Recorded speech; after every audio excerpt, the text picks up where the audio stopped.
Oh, Greetings and welcome to Mount Olympus. I am Hercules Invictus and I welcome you to the UFO entity Enigma.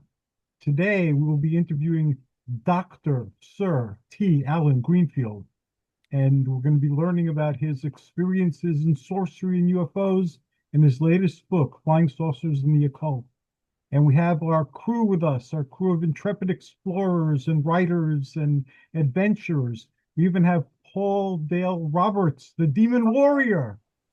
Demon Warrior We have the legendary Tim Swartz. Hey. Tim, a And we co-host have of a the well-known radio mystical, program. magical Setna of Khemet.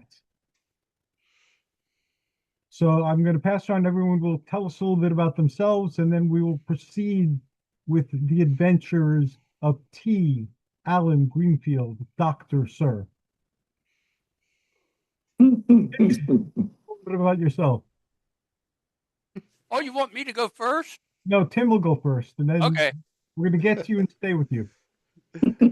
All right, I'll go first. Well, I'm Tim Swartz, and I'm really happy to be on this show with Mr. Greenfield, who has been a friend for a long time. And I tell you, I read Alan's books probably even before I met Timothy Green Beckley.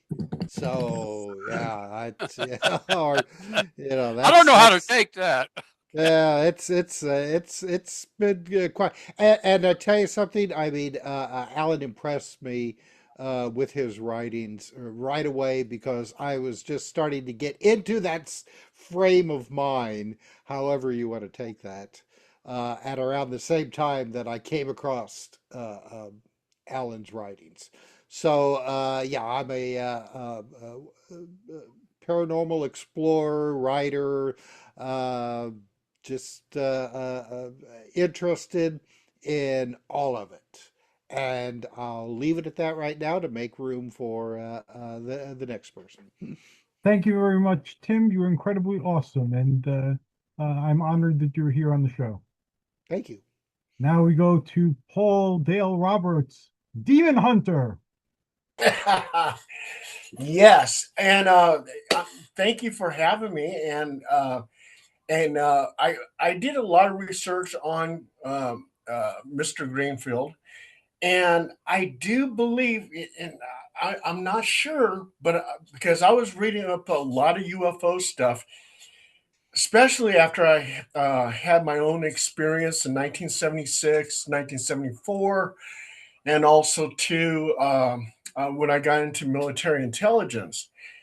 So I'm pretty sure I read because his name is very, very familiar to me. Saucers and Sorcerers, if he did a book like that, Yes. and the annual American UFO Committee review or something like that.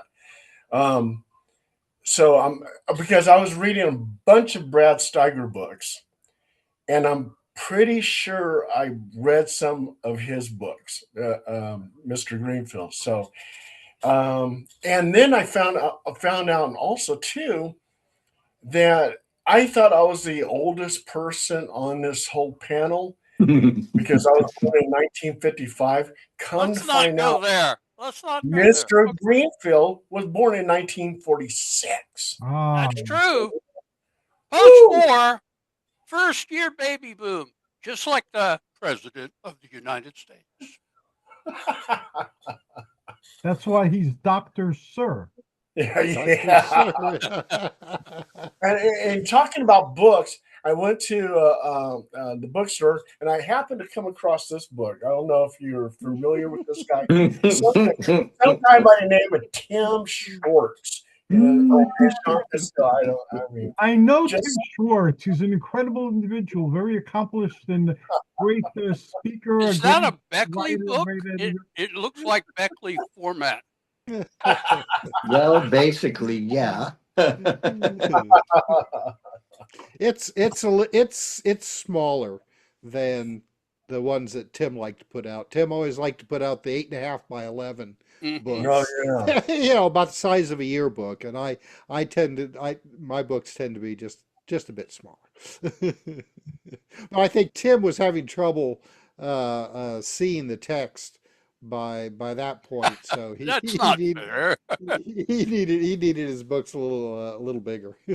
I'm at that point now, so I can certainly Yeah. sympathize. Oh, And and one more thing, Hercules, too. sure. Mr. Greenfield, too, was also too involved with the documentary Hellier. And that kind of focuses too on the Hawkinsville goblins. Oh, awesome. That's them on our mythical monster show or special that happens every now and then. And last but not least, we have the magical, the mystical, the ancient and wise Setna of Khemet. And getting more ancient every day, it seems. Well, I'm very much a fan, Alan. And a long time ago, there was a friend of mine who you might have known named Herman Slater, who owned a place called Magical Child. And he insisted that I try to meet you. And just as that was going to happen, he died. So so that didn't happen. But he said, "Oh, I'll make a connection with you." That was 6, maybe 7 days before he died. And that's a long, long time. I wouldn't tell you how long ago that was. But like you, I am, how shall I say it, a witch. I follow ancient Egyptian traditions, but I grew up in a hereditary, more or less Celtic, Druidic, and Britain coven, which is a place that coven that happened in England back before Alfred the Great that we can trace. I have an ancestor, Wilkie Waterman, who signed the Doomsday Book, the census for Alfred the Great.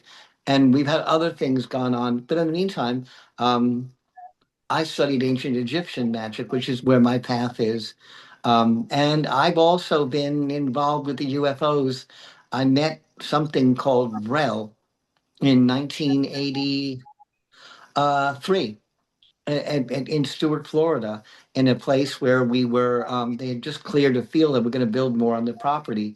I was walking my dog and there was this, oh, I guess 7 or 8 foot tall woman all in silver, from her eyebrows to her feet in silver.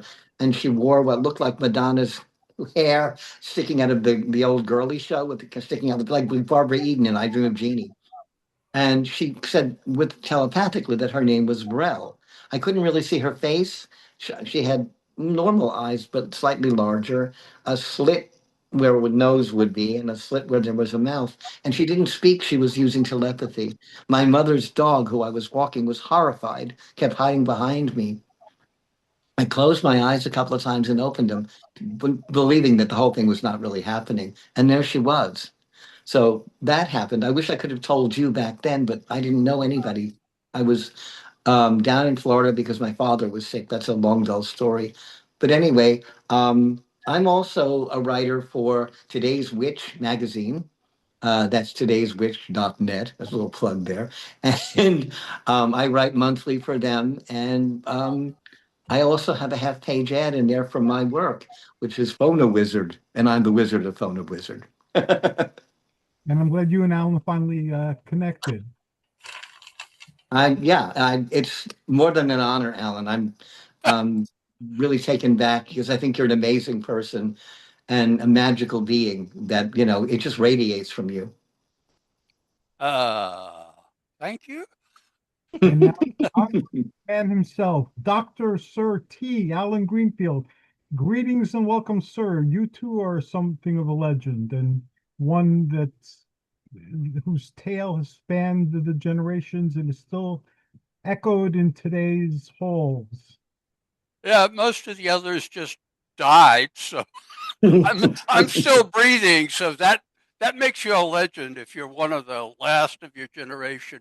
I mean, I knew the people in the first generation of ufology that came in immediately after World War II.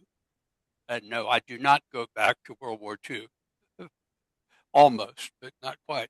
But that generation now, I can't think of. I mean, some of them were close friends: Jim Mosley, Gray Barker, Brad Steiger, uh, John Keel. They're all gone, and uh, I came in as a teen ufologist, which was a common thing.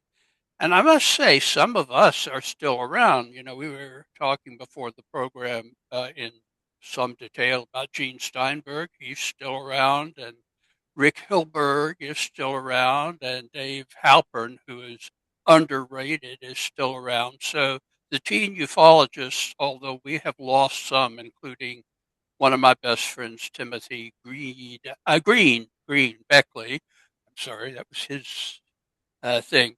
So anyone who remembers the American UFO Committee Mhm. review or what it was called, I haven't even heard that name in years. I think Greg Newkirk from Hellier fame has copies of that. I don't. I have nothing that goes back that far.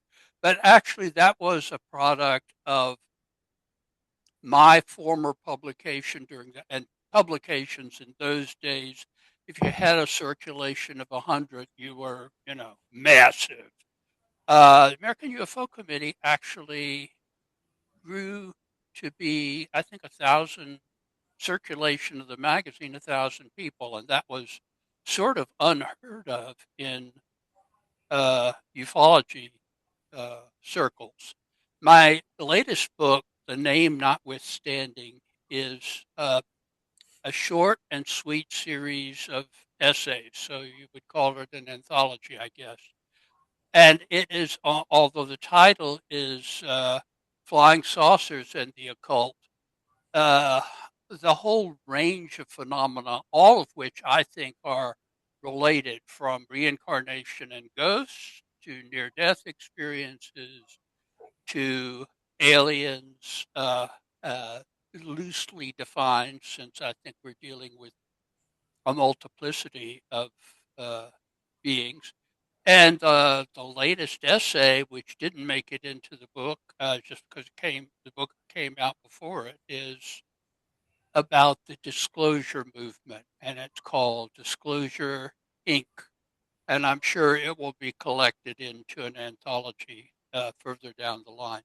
But I have a lot of books in print.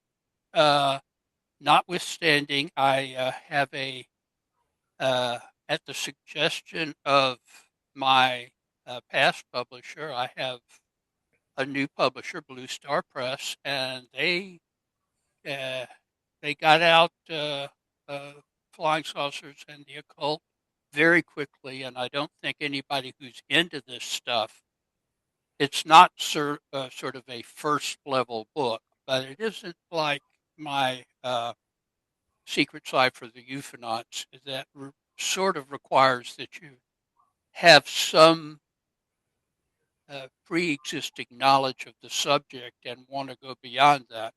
This is a book that I think that if you have just read some general literature or really have uh, investigated some of this stuff on social media, really, uh, you can profit from reading it. So I hope people will give it the kindness that they've given my previous works. And I don't know that I am deserving of special episodes, but who am I to say no to Hercules You are Invictus? definitely deserving of special episodes.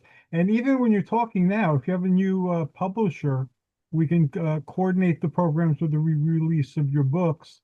And also, how about doing a reunion show for the teenage ufologists you've mentioned, the ones that are still around?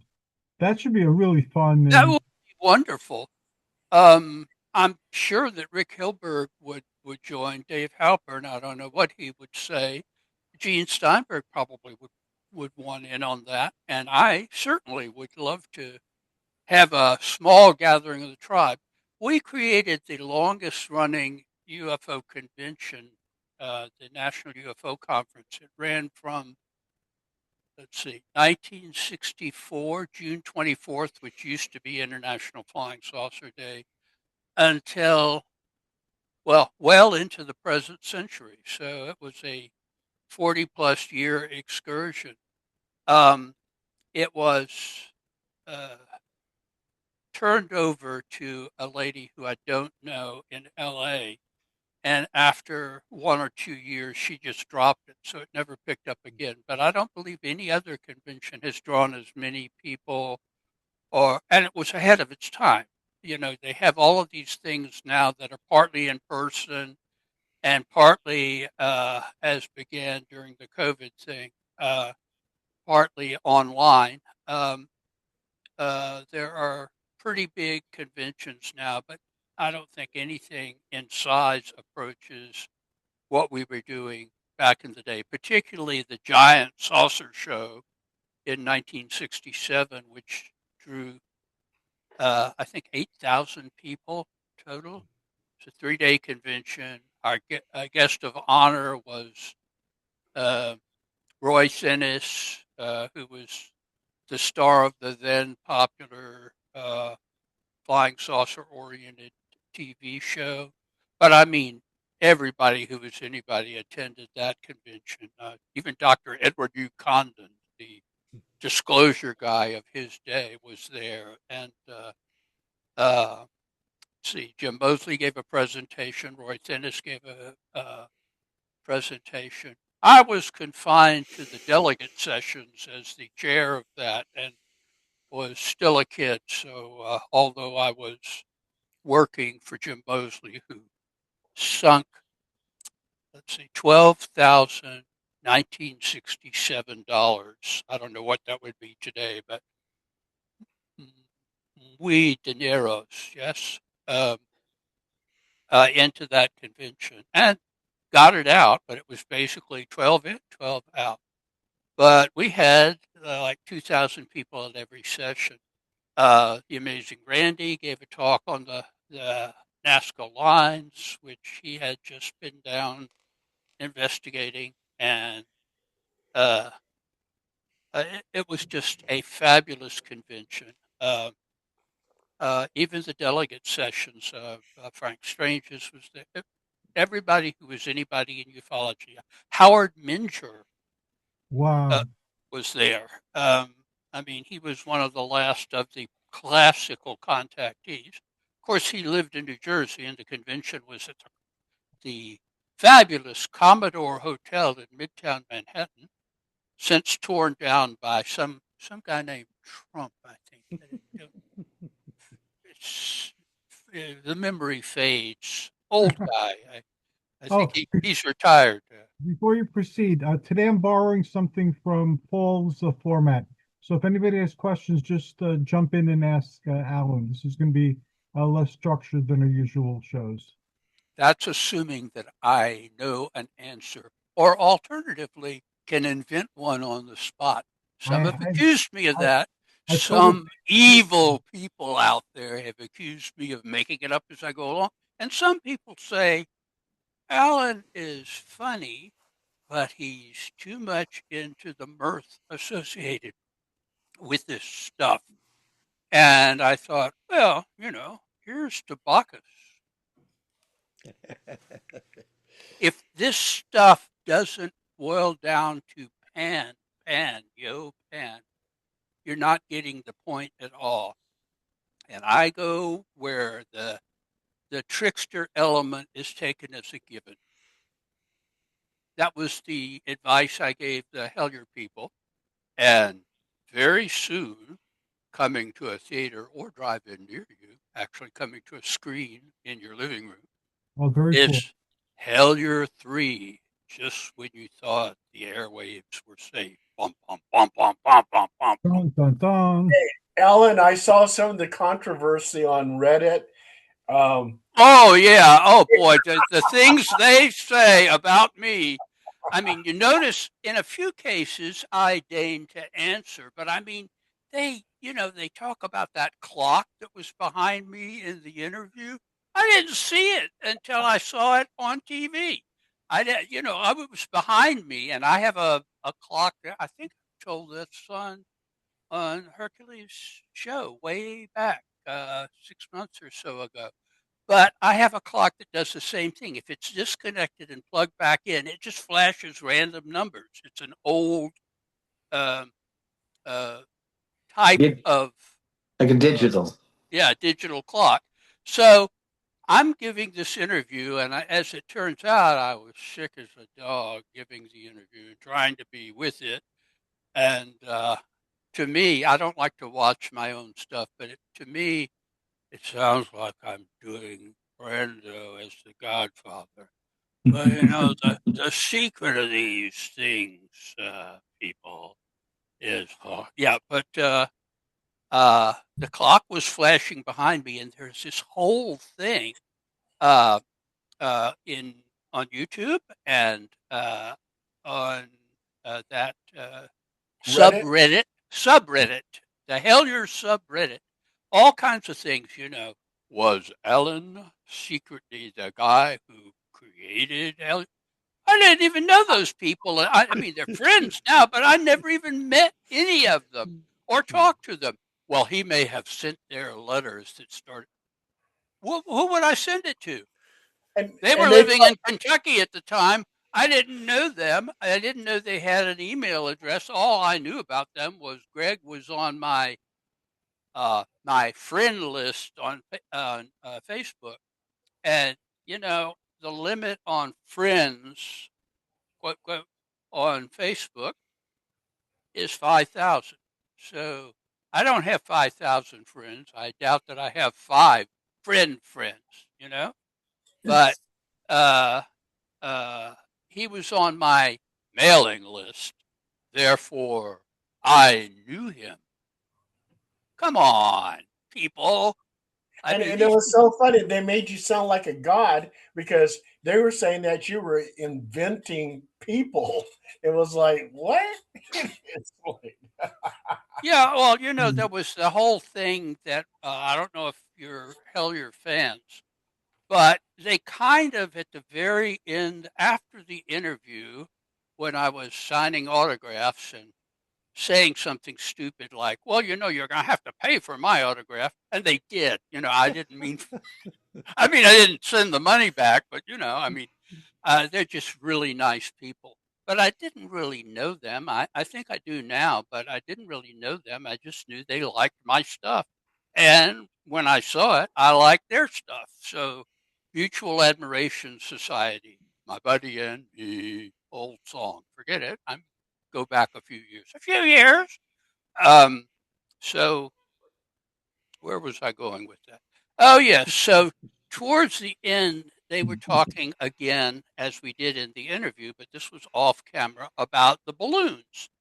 And I said, you're underrating the balloons. Your guy goes out to what he thinks are coordinates to find something, and he's out in the sticks, literally out in the middle of nowhere, and he gets buzzed by a black helicopter, and he finds a happy birthday balloon at that exact latitude and longitude that they've gone to. Now, my personal opinion is the numbers that they took to be latitude and longitude, I looked it up. It was actually a Canadian, uh, what do they call that? A tracking number for baggage that had nothing to do with anything. It was just a series of numbers. Anyway, they thought that it was um, this location. And I said, well, what is the likelihood that one of these Mylar balloons saying something relevant, which is, here's a gift, happy birthday, and they just weren't buying it. And apparently, after they left, they were driving back through Kentucky, back to Cincinnati, their headquarters or somewhere. I mean, I may be garbling this. I haven't seen it in years, but they're sort of saying Greenfield is really hyped on those balloon things. and I told them, if you don't buy into this stuff, it will become a barrier to your forward movement. And they come to a place in a remote road, and there is a tree, a fallen tree, a pine, I believe, across the road in front of them. So they have to stop. They get out of their van, recording this. This is all wound up in the show. And when they start to move the tree, Greg Newkirk looks down at the roots, which have been uprooted, and there's a blue star balloon. And we had been talking about Sirius, which is the brightest star in the sky and is a big blue marble. So they were saying, maybe Greenfield knew what he was talking about. And when I saw that, I thought, I hope they don't think I've got a Learjet, because I don't even drive a car, much less a Learjet. And that I've flown ahead of them, chopped down this tree, and stuck a balloon in it just to make a point. The irony is, I don't know if they knew it or not, but at that time, my publisher then and now was Blue Star Press. I mean, the number of synchronicities involved in that are too numerous to count. So, Alan, can I ask you a question? no. Yes, of course. Okay, fine. Be like that. I'm from Long Island, and don't laugh. No, I Anyway, won't. That's where well, Wicca entered America through that's where the. my ancestors came to Hempstead, and that's why I'm asking you. Did you know Tom Nightel? I do well. Um, in the town I grew up in, which is Uniondale, which had 4 covens in it, there is a very large, very old cemetery from the early 1700s. Its name is Greenfield Cemetery, and I'm wondering if you had ancestors that might have lived in Hempstead. It's very possible. Some of my, I'm trying to think if it was maternal or paternal. My paternal ancestors settled first in Baltimore. Actually, they're still in that area. Some of them migrated to, and some of them still live in, what is that town in Pennsylvania that I think Joe Biden came from? Wilkesboro? No. Grantham. Bigger. Yeah. Anyway, they lived there, but I know that some of my relatives were in New York because I have a marriage certificate of one of the Greenfield, as they were before they came south, uh, sisters married a guy in New York City, and there is I'm on several of the ancestry places. And so they were married in New York, and probably that means the guy, generally speaking, you live where the husband is. So maybe they migrated to Long Island. I don't know, It's but a I very, doubt that very. I'm sorry. Go ahead. well, as is was often pointed out by my parents to me, saying 90% of the people with the name Greenfield are of English ancestry, and ours comes from Austrian semi-Jewish nobility, which would Mm-hmm. be Yeah. Grunfeld or yeah, Grunfeld. exactly. So that's and good grief. Jews prior to 1700 rarely had last names.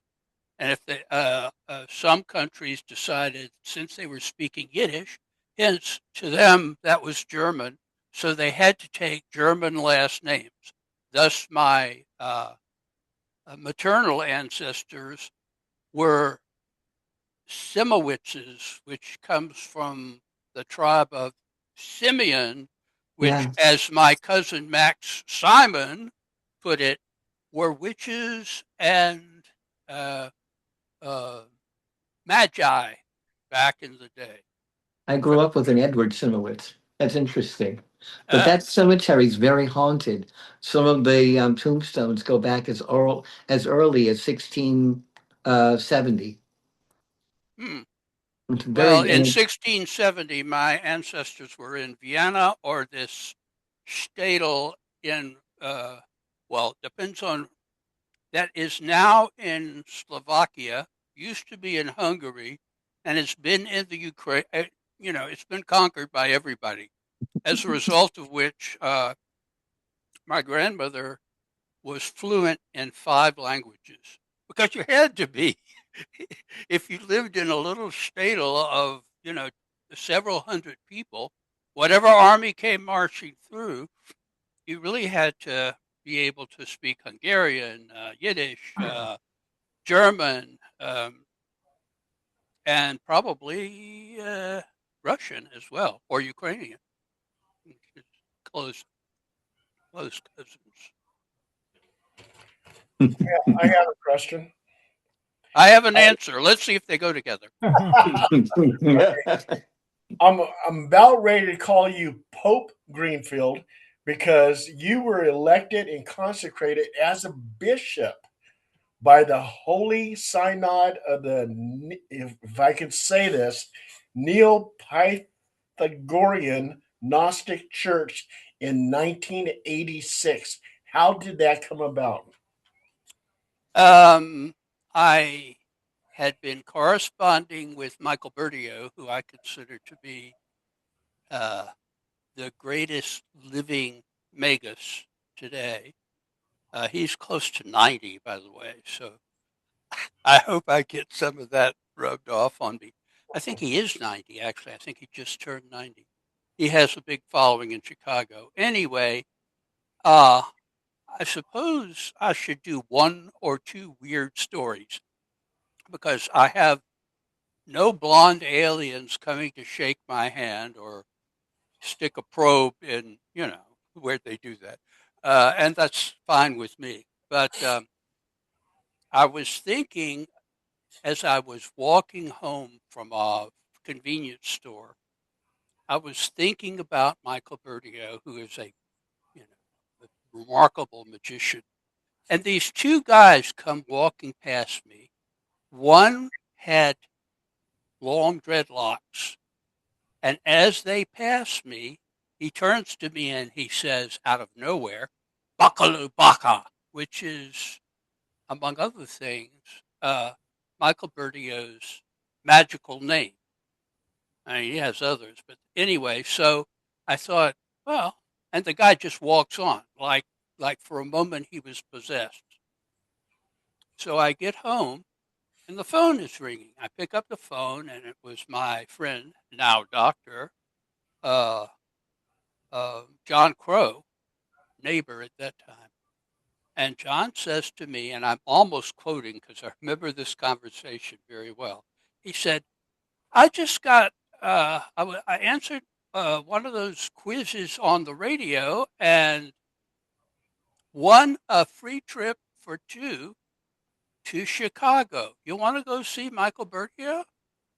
And I thought, come on now. This is better than the tree falling across the road. This is clearly. So he and I went up to see Bertio, and I requested that I said, I'm Jewish, but I believe in the empowerment associated with consecration. And I use the empowerment to empower others in order not to lay any religious particulars on them, but to give the power of healing, the power of insight, the basic power, as Aleister Crowley put it, the power to render profane things sacred. So he consecrated me. And from there, I have, used that in the 15 years of the Arabia Mountain working to empower many other people without, no money changed hands with Bertio either, by the way. No obligations were put on people, just a ceremony, the laying on of hands, and that is irrevocable. So some people now call me Archbishop, which I don't know, where did I get the arch? But I don't think anybody's called me Pope. That's confined. That's confined to. Well, there are two people in the world that have that title. One is the Coptic uh, Pope, who is in Egypt and has that title from antiquity, among the Copts, who are a minority in Egypt, a small minority. And the other is the Bishop of Rome, according to the Eastern Orthodox. Anyway, so I'm not, although the Church of the Subgenius, I think, makes everybody a pope. So one of my friends, Carrie Thornley, who co-wrote the Principia Discordia, used to send out these cards saying, "Congratulations, you're now a pope." I didn't get one though. I never made pope. So I, I don't. I played with Oh, that I have a time. short thing to say. Very short about being on the History Channel. Okay. First time I was on the History Channel was on UFO Hunters with Bill, whatever his name is, Oh, Bill Burns. Bill So Burns. yeah, so they always treated me good. I mean, they sent a chauffeured limo and took me over to Redstone Arsenal in Alabama. And the first thing out of Bill Burns' mouth is, "How can you be Jewish and be a bishop?" I said, "Well, it's a Masonic title as far as I'm concerned." And but I thought, well, I really need to de-emphasize, and you'll notice my more recent stuff, instead of consecration, I use the word empowerment, which is the way I see it, and so forth. I have absolutely nothing against and much for the uh, Roman Catholic and Old Catholic tradition, but I'm not a believer in Catholicism or Christianity. I am a respecter of it as a pillar of Western civilization, period. But I have the same respect for uh, uh, the heritage of Greece, of Rome, and of Jerusalem. Amen. Hallelujah. Does that answer your question? And I also too, involved with the Church of the Subgenius and the Principia Discordia and the Aresian organization, stuff like that. That was a very fun time. and I have to say Yeah. one thing too. I'm very familiar with Bill Burns because I used to write articles for his UFO magazine, and also too, I used to correspond with his wife Nancy. Yeah, I did that program twice, but like all of the programs that I did, and I won't do them anymore on the History Channel, they're very selective in what part of it they keep in for the program. And I would be very cautious about doing anything with the History Channel because they do, unlike some people, they do make you sign a whatever they call it. Non-disclosure. Yeah, Non-disclosure. and that and they have ownership of your image as used on their program, and that can be misused. Like one time, I did Fred Meltzer's Decoded, very early episode. It may have been the third episode. So they flew me to New York to a nice hotel, no complaints there. They sent a limo to take me to the ferry that goes to Liberty Island. And when I get out there, I'm expected to act because that's what it was. The beginning of the episode that I was in, you'll see me walking off the ferry to a particular point where the three people, Mo, Larry, and Curly, the people that actually are there. I've never met Brad Meltzer, although he had things to say about me in the aftermath. Um, it basically was acting. I was at that time my eldest son, the screenwriter, and daughter-in-law were supposed to have lunch with me. They were living in New York at that time. Afterwards, and when I met them for lunch, I said, "Do I have to join the union?" And they said, "Pardon?" And I said, "Well, that was not an interview. That was an acting job. There was a mark I had to walk to. The scene where I'm walking off of the ferry actually was filmed at the end of my stay there. And furthermore, they asked me this very loaded question. Sitting in the shadow of the Statue of Liberty, they said, So if it was built by Masons, do you think it should be torn down? And I'm going, I better answer this one real carefully because I really don't belong in Gitmo with the Arabs down there that probably would eat me for breakfast. So I go into Shticklock. I say, you can almost hear in the background, glory, glory, how. I would never tear it down because the poem at the base of the Statue of Liberty by Emma Lazarus, give me your poor, you're tired, you're wretched, yearning to be. And I thought, uh, I think I've disabused them of the notion that I think, first of all, I don't think there's anything bad about Freemasonry. Nothing. I mean, the only flaw that I have in it is they don't, mainstream Freemasonry doesn't admit women. And up until rather recently, at least in Southern jurisdiction, which is the largest jurisdiction in the world, they didn't admit black people. And that, while I'm not in favor of affirmative action, I'm not in favor of discrimination either. So, but that's the limit of my criticism of Freemasonry. These people wanted to tear down the Statue of Liberty, or wanted me to say, yeah, tear it down, the Masons are evil. So my answer to that particular question was not there, and they switched to this crazy guy that they interviewed totally separately. I've never met the guy, don't remember his name, anything about him. And he says, yeah, tear the thing down.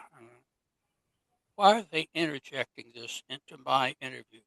Because they can. So beware of the History Channel. Or as I like to put it, when they ran out of stock footage of World War II, they started doing UFO hunters, ghost hunters, hunters, hunters of Bigfoot. You know, it's Swamp just people. something. I wouldn't say don't go on, but I would say be aware of what you're signing and what you're saying. They're doing a show on a friend of mine that was Hans Holzer, and they wanted me to step in and say a couple of things, and I was uncomfortable, so I did back out. Yeah, well, I mean, Hans did an interview with me that. I know. I know. Never mind. Never mind. And Yeah, one I thing know. about I reality TV is not reality. And no. No, exactly. yeah, and there was a situation where I did this thing for Ghost Ventures, and I provided them with an EVP, electronic voice phenomenon, and they used it, making it look like that they captured it when actually in reality I caught Yeah. Well, there you go. it. Yeah. And I just say we right now are the authentic uh, disclosure to the extent that there is something to disclose, folks.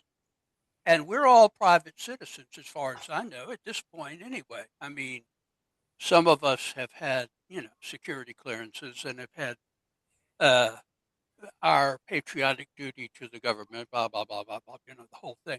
But that doesn't change the fact that my personal feeling, and I have described this in a very recent essay, since the word disclosure has become the word of the decade, is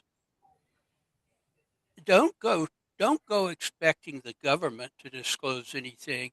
Talk to a paranormal researcher, a ufologist, a para-ufologist, as I call myself. Um, I think I'm the only one who uses that term, but it's that range of phenomena is taken to be different manifestations of the same underlying reality. The only thing that the government knows anything about, in my opinion, my very firm opinion, are things that should remain secret. That is, DARPA weapons development and so forth. That has kept us out of a nuclear war since August 10th, 1945. And that is really something, by staying a step ahead of everybody else in the world. And I'm in favor of that staying secret. When they had that march on Area 51, I cringed. I thought Area 51 is where they develop um, new weapon systems, like the B-1, B-2. They look like flying saucers a bit, but they were secret. Of course, if you ask somebody in the Iranian nuclear program how secret they are at this point, the answer is not at all. But they do appear and disappear, because um, they are advanced weapon systems, and more to come, I fondly hope. However, the notion that they know about non-terrestrial intelligences and what that implies about ourselves and about the universe, you might ask Hercules or Paul or Michael or me, and you'll probably get more information from us than you would from the 2 or 3 people in the government who are assigned to make excuses for the phenomena. There won't be any disclosure. What will happen is in June, Spielberg, as far as I know, will come out with his disclosure movie. And he's been doing that since he was living with his folks and doing an 8mm movie on flying saucers as a teenager. When Close Encounters came out, I had already been in ufology, 20 years? Almost 20 years. And I thought, if there's ever going to be a disclosure, Close Encounters of the Third Kind is going to be the watershed moment. It wasn't, because it came out the same year that George Lucas's Star Wars first version came out. And Star Wars, both movies are well thought of, but Star Wars clearly was where the action was in terms of the public. And Close Encounters was a more thoughtful movie and did have the editorial opinion from me, did have the flaw of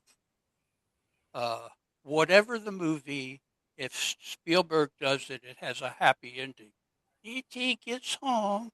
Even the movie about the Holocaust, what was it called? Schindler's List. Schindler's List. It's not something you want a happy ending to, but it has one. It's, it shows the survivors in Israel putting a rock, which is a Jewish custom, on the grave of Schindler. I think the Israeli national anthem, and it was done in a upbeat sort of way. Always leave them upbeat, and that's just good movie, but I'm sure Disclosure, whatever it's called, Disclosure Inc. or whatever, is going to have a happy ending. Whatever maybe it won't, and maybe Spielberg's goons will show up at my door. And I'm sorry, I'm so sorry. Disclosure Network has a show on my channel, and it's on actually this Saturday for fans of Disclosure Network. And we have around 20 more minutes till I have to call on everybody to share their information. So just letting everybody know. Tim, do you have any questions or comments for Alan? Well, I was just talking about Spielberg's new movie. It's been interesting to me to see all of the social media after the trailer for this movie came out, how everybody is just falling all over themselves to analyze that trailer because they think that there is some kind of disclosure on the reality. I mean, not the movie reality, but reality of the UFO phenomena. And I hold myself back off on it because I want to comment. It's like it's a movie, you know. I doubt if Spielberg is trying to secretly put in any kind of Easter eggs, in this trailer or even in the movie about the whole UFO phenomena. It's about making money. That's what it is. It's entertainment and making money, and like people looking for Easter eggs in the government's possible disclosure movement. It ain't there, folks. Don't be looking there. 100% my opinion as well, Tim. Yeah. Oh, yeah. Yeah. Um, just real Except, quick, and I I know think that. Spielberg's interest in ET is genuine because it goes back to his teen years, Oh, so yeah. Yeah. he's really interested, but that doesn't mean that he is doing nonfiction. He's a person that does fiction, whether it's about World War II or it's about extraterrestrials or whatever it's about. That's his deal, fiction. There's a nonfiction movie about disclosure, which I have not seen, that is in release right now. But if there were something to disclose, it would have leaked long before now. Even with the Yes. secrecy of the Manhattan Project, apparently Soviet agents were, taking notes right there at White Sands. Oh, yeah, and here's how it looks and so forth. And so there is no such thing as total secrecy, particularly like something if we were being visited by beings from Sirius 3B. Uh, that would have leaked a long, long time ago from some really reputable source instead of the 4 or 5 somewhat skady guys that they seem to want to interview before Congress. Well, the thing right now is the somebody had made a comment a couple of months ago about the that disclosure hasn't happened because and I can't remember what the exact words were, but basically it would just leave everybody I don't know, disenchanted with reality or something like that. That's the thing that's now going through a lot of these social medias is everybody's trying to speculate, well, what is it that that they can't disclose that's going to cause everybody, to basically jump off of buildings and stuff because it's just so bad. And naturally people are going back to the whole, I think, maybe it was like John Lear and people like that who talked about that the aliens invented our religions, that all of our religions are are bull squirt, and that everybody's just gonna just like, oh, if God doesn't exist, it's aliens, and it's just like that's just more bullshit, you know. Bull hockey. It's Yes, there you all go. bull hockey. It Uh, is. It is. Let me do one plug here, if I may, Hercules. You may. Okay. If you read my earlier book, which is also the most popular, The Complete Secret Cipher of the Euphonauts, and this new book from a different publisher, the Flying Saucers and the Occult, you have as much information as Oh, anyone knows of uh, mortals from this planet about the entire range of high strangeness that there is. There is no more to know at this point. There may be some kind of breakthrough in the future. I don't know. It'll probably come from subatomic physics, not from weapons design or NASA or even SpaceX. It will come as a result of our having a different uh, perspective on the nature of reality. And I can pretty well promise you it's not going to be something that's going to destroy religions and cause people to jump from buildings. It's only if the stock market goes down sufficiently that people jump off of buildings. And then at this point, I think people are so blasé, I'm not sure they would. They go, oh, well, maybe I'll invest in Bitcoin or something. So read my stuff. I need the money because all I have is my Social Security and the little royalties that I get. People, please read it.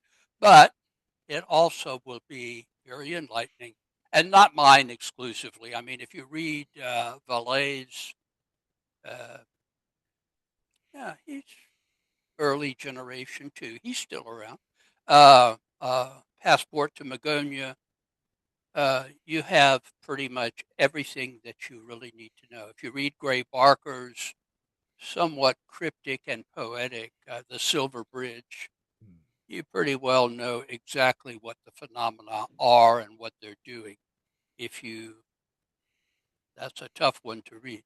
And if you want to go a little bit afield, read Michael Berdiaux's The Voodoo Gnostic Workbook, which, interestingly enough, was it you, Paul, that mentioned the bookstore? Yes. Yeah. The Magical Child. I did. I That got was my Michael. copy of the same day that Bill Breeze, the Poobah of the OTO, consecrated me as a bishop within the OTO, which is definitely a Masonic thing. I did it in his august office, i.e., his kitchen in his basement apartment in Brooklyn. But I went straight to the Magical Child because I was lost in Manhattan. I tried to walk home. There was a mistake. So I walk into the store, and there is, one of the more famous people. And I said, I would like to get a bishop's ring because Bill Breeze just made me a bishop. And he looked me up. Herman Slater, I'm sure. Yeah, Slater said, how much did he charge you? And I said, That's nothing. Herman. In fact, he paid my way to New York, got me a hotel room, and I have no complaints about that. And he seemed to be taken aback by that, so maybe that's why he was, recommending me as. Anyway, it took me a year to read the Voodoo Gnostic Workbook, but well worth the trip. By the time you get through with Complete Secret Cipher of the Euphonauts and that and my new book, you know as much as any of us do, and you also know what is beyond anyone's ken at this point. That Thank was a you. powerful Hercules. plug, and I'm sure I need to look into all of those books. In Valet's most recent book, he was told by someone in the government disclosure that the answer is in Greek mythology. And I've come to believe that in my own journey. The Greek gods, whether you want to believe they come from outer space or from the sky or from an elemental realm or their ancestors or whatever, they're beings who are beings of light. They can affect your mind. They can take any shape they want to communicate with you. I remember in my early days of exploration, I thought I was being deceived by spirits because they took on these different shapes. But I've come to understand as my experience unfolds that they use these different guises to communicate with you. They'll communicate with you in any way that you will pay attention to what they're saying. So if you believe in Mahatmas from Tibet, you'll get Mahatmas from Tibet. If you believe in Venusians with blonde hair and blue eyes, you get Venusians with blonde hair and blue eyes. If you believe in Mork from Orc, you'll get Mork from Orc, and that's okay. And I definitely want to read what others have said about it. This has been an awesome assemblage of august individuals who I'm phenomenally impressed with and blessed to have as acquaintances and friends. And I'd like for people to be able to find you and share in your wisdom and in your numerous works. So we're going to end with Alan. and he's going to mention some of his other books. Paul brought up your Sorcerers and Sorcerers, and I love the title to that, so I want to learn more about it next time. But we will start with Paul, since Paul's on the screen. Hey, okay. Yeah, it was a fantastic interview today, and yeah, and there's so much more to talk about, Alan, because I wanted to ask about the secret rituals of Men in Black. Um, also, too, he was the Ufologist of the Year award twice received, so that's pretty good, cool. Um, and then he mentioned Brad Meltzer, and I had some dealings with Brad when I was in the comic book business, and Brad loves comic books. And so we did an interview with Brad Meltzer. He's a really great guy, and I'm still talking to him. Um, but Hercules, should I tell people how they can find me? How they can find you and enter your wonderful world, because after Oh all, yeah, sure, sure, sure. you're a living comic book character. You're the demon hunter. The Demon Warrior, yeah, yeah. And I still love comic books, and if you look in my books, I have paranormal stories and comic book images. It's because I still love comic books. I can't help it. Um, but you can also too find my articles in several magazines: Paranormal Underground magazine, Ghost Buzz magazine, Phenomena magazine out of England, Outer Limits magazine again out of England, Unex magazine. You can find my books with Amazon, Internet Archive, Google Books, Google Play, and those are ebooks. And also too, I am a podcaster with All Things Paranormal, and that's Hercules Invictus Production, Daniel Diva Podcast, and Ghost Wankers. I'm not going to go swankers on soon as a teen, and learn more about their. Yeah, there's a lot of that going on, I can tell you.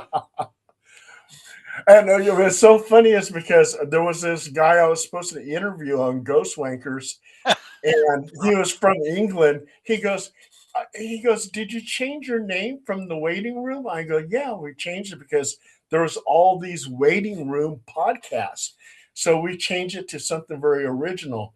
And he goes, I don't think I could do your show because I'm from England and we find that offensive. I go, oh, sorry about that. Oh, you know what they used to call cigarettes?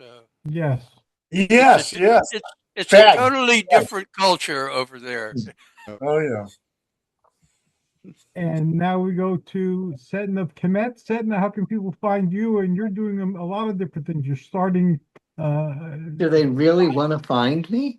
Okay. I'm all over the place. Every day you can reach me on Facebook with my reels. I'm in both of Tim's other last two books, as are you and most of us here. You can get me at Today's Witch magazine on today'switch.net. Michael K at today'switch.net is my new email address for there if you want to find out what I'm doing. I had the Pernatero Temple. I am teaching classes there on ancient Egyptian, traditional ancient Egyptian magic. Facebook was mean to me. They've taken that page down. I don't know why. Um, and you can get me on Michael K. Waterman. I'm still there on Facebook. Or you can get me at my email address besides the today'switch.net. You can get me at mkwaterman at iCloud, not clown, iCloud.com. Or you can call Phone a Wizard at 516-650-3691. One way or the other, I will be able to be available. I'm all over the place. So like the rest of you. And I feel very honored to be in this company. You guys are all amazing. And thank you for letting me in on your fun. And thank you for being here. And Tim Swartz, the legendary, the one, the only. How can people find you and all the wonderful things you've written and published and have done? Oh, I don't want people to find me. I've been trying to hide, Yeah. and you all Are just we keep talking about the IRS? you all just keep dragging me out, to make these appearances. No, no, no, no. If you want to find and read my books, and our latest one, which is just, I mean, it's just freshly released and published, and Paul Dale Roberts is holding up a copy of it. It's called The Persistence of Ghost, and deals with ghosts and hauntings, how they have not changed a single bit from thousands of years ago to today, and probably won't change in the future, and some speculation from all of us on why ghost haunt, and some possibilities on their true nature. Kind of goes into a lot of different paths, and I'm really proud of it. You can find it on Amazon.com. Just type in my name, Tim R. Swartz, and they'll all come tumbling out. That and all of our other books for your reading pleasure. I have a website. It's timrswartz.com. My wife, bless her heart, she has been actually working on it, putting it together. She is a computer programmer. That is her job in the business field. But she's been trying to learn more about websites and stuff, and experimenting with my website. So bless her heart with that. You can also find me on Facebook. Again, it's Tim R. Swartz. Just like Paul, you just type my name out, and you'll find me somewhere. No matter what I do to stay hidden. And today's focus has been on Dr. Sir T. Allen Greenfield. How can people enter your world, Alan? Telepathically. But short of that, since it's very hard to do a transfer, but you can reach me daily on Facebook, on Tumblr, on X, formerly Twitter, and I post pretty much the same thing on all of those everyday things that I think that are of interest to people. But you can always, comment on something that I say, and I read everything that comes my way. Also, there is a website out there which I think is alangreenfield.org, but I don't know what's on there. I don't have anything. I'm technically less than proficient, as everyone knows. And finally, where my books are concerned, you can pretty much find everything that I've ever written on Amazon, and including the new book. Even though the publisher has changed, Amazon has all of them. The same would be true of Amazon UK and others, in case people are listening in Europe or South America. It's pretty well covered.